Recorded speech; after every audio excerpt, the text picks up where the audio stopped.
Hello everyone and welcome to another Fashion History Friday. Today is going to be a bit of a weird one. I'm going to be talking about nursery rhymes and some meanings that have kind of been lost over time to modern audiences. Don't worry, it's still fashion history. I haven't got to like the second one and completely forgotten the premise already. You know Yankee Doodle Dandy, Yankee Doodle went to town riding on a pony, stuck a feather in his cap and called it macaroni. Did you always think that he was saying his hat looked like a piece of pasta? Because that's what I always thought when I heard it sung. But that's not actually the original meaning. In the 18th century, men who dressed very stylishly were called macaronis.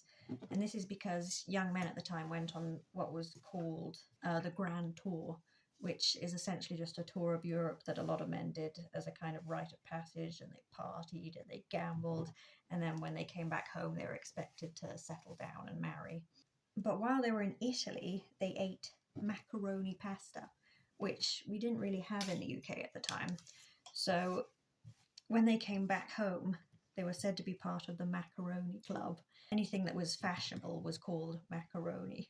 So if you want to be hip and cool for the 18th century, you can say something so macaroni. So that's what Yankee Doodle was actually saying. He was saying that his hat looked very stylish because he put a feather in it. It wasn't that it actually looked like macaroni. And I think we have time for one more. There's also Lucy Locket. Are you familiar with that one? Lucy Locket lost her pocket.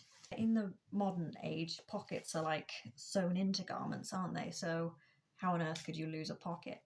But we're going back to the 18th century again, so the 1700s. Pockets were actually tied under women's skirts. Actually, I can show you one.